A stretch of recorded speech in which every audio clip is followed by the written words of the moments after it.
Hi everybody, here we are back at Bray again on an absolutely gorgeous fall day in October. The leaves are starting to change. They haven't all changed yet. They're really just beginning. So today we're going to talk about the leaves and how they change and why they change.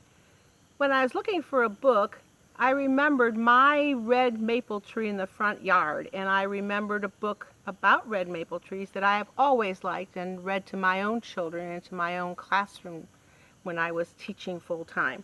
So I'm going to read you the book Red Leaf, Yellow Leaf by Lois Ehlert today, and you will learn about how you can get a red maple tree in your yard too. I've been saving this little leaf from my sugar maple tree so I could show it to you. I love my tree. It was born long before I was. The wind blew seeds from the big maple trees in the woods. They twirled and whirled as they fell to the ground.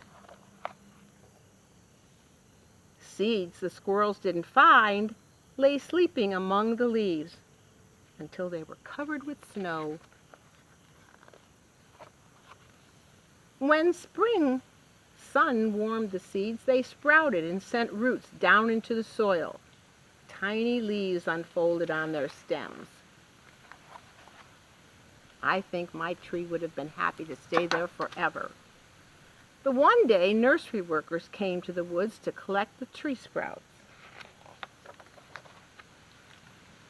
They transplanted the sprouts and tended them year after year.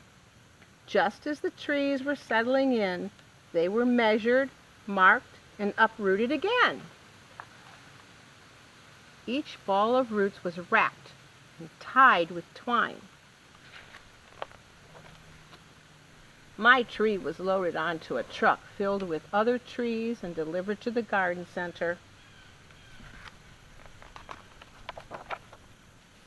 We went there in the fall and picked out my tree.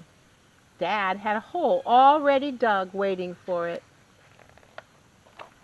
When we got home, we lowered my tree into the hole. I held the trunk while Dad covered the roots with soil. Now, every night before I go to bed, I peek out the window and wave to my tree. When it snows, I hang up treats for the birds. Each spring, I look for signs that my tree is growing. By late summer, the crown of leaves is bushy and green. I love it when the tree flowers turn into winged seeds. But if you want to visit my tree, come in the fall. That's my favorite time. Can you guess why?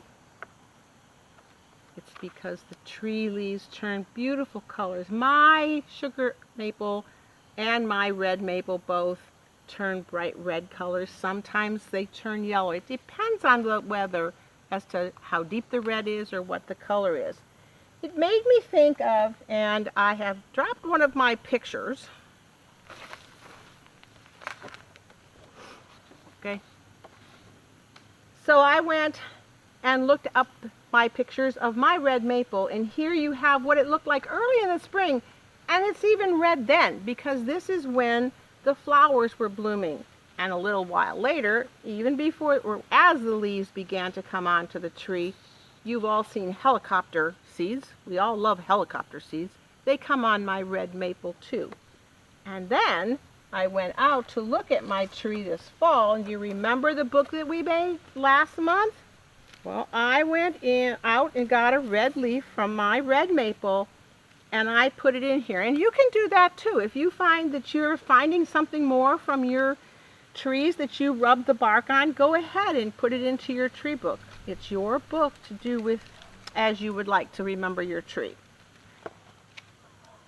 So we know that leaves, if you look around even your own yard, tree leaves turn red, they turn yellow, brown, even purple, and orange.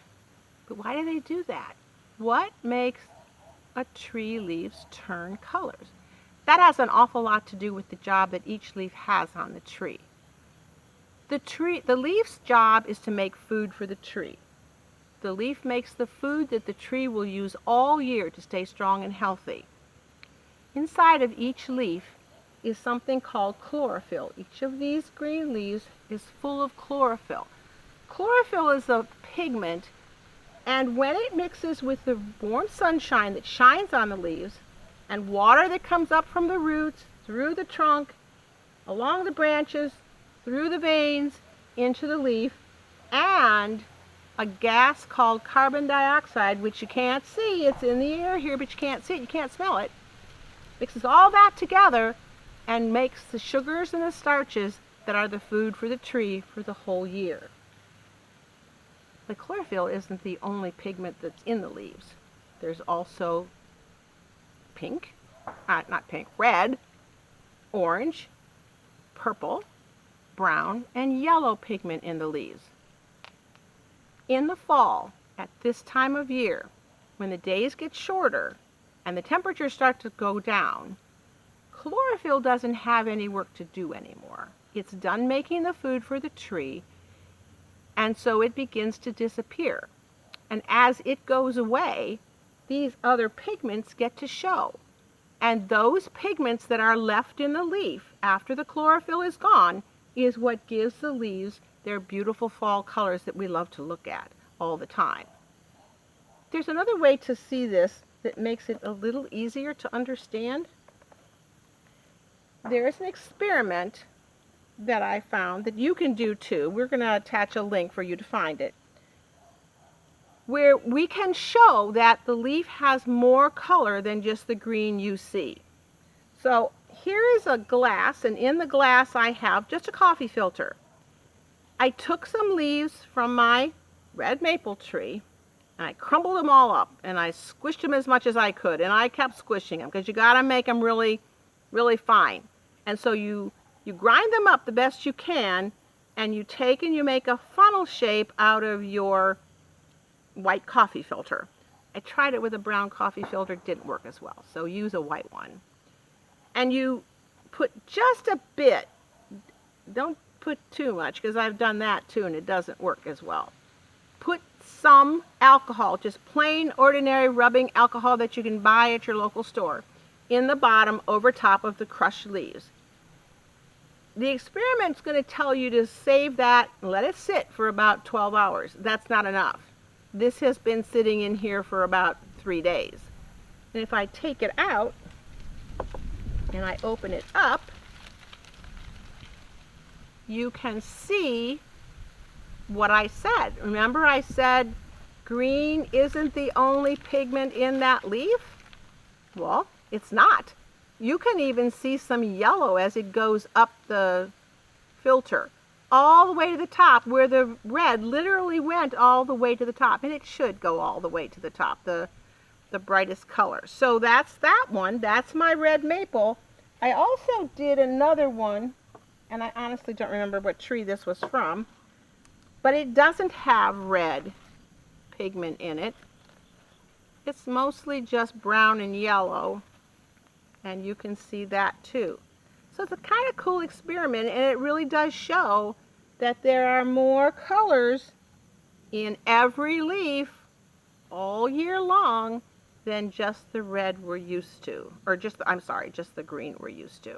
So that's a cool experiment that you can do at home with just a glass, some alcohol, crushed up leaves, and a white coffee filter. Okay, now I also have something else you can do with your leaves that you go out and find. You can go out on a hunt and find some different colored leaves, and you can make leaf pictures. So I made 2 here. I have a turtle, but my favorite is my butterfly.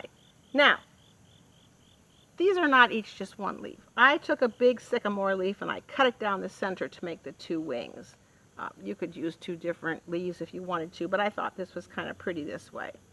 So, and up here, these are just parts of the stems of the leaves that I put up there for the antenna.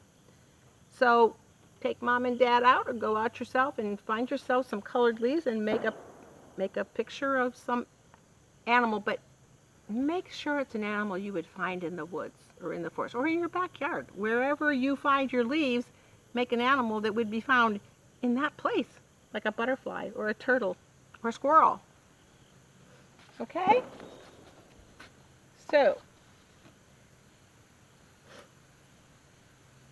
when you get this video, you will also receive links that will take you to where you can find the experiment that we did. And also, I have here a fall scavenger hunt for Bray, which is where we are. You can do this anywhere that has these things in the woods or the forest or your backyard. Yeah, it says Bray in the middle, but you know, consider that your free space. And there'll also be a couple of activities for you to do on your own, a coloring sheet and an activity sheet. So I'm glad you were with us today, and I hope that you enjoy what we talked about. When we talked about, the other thing you're going to get is a link to this book. This is called Why Do Leaves Change Color? It's actually where I got a lot of the information for what I explained to you. It's by Betsy Maestro, and you'll get that link too. Okay? So have a great fall. Get outside because it's gorgeous. And see you again next month. Bye-bye now.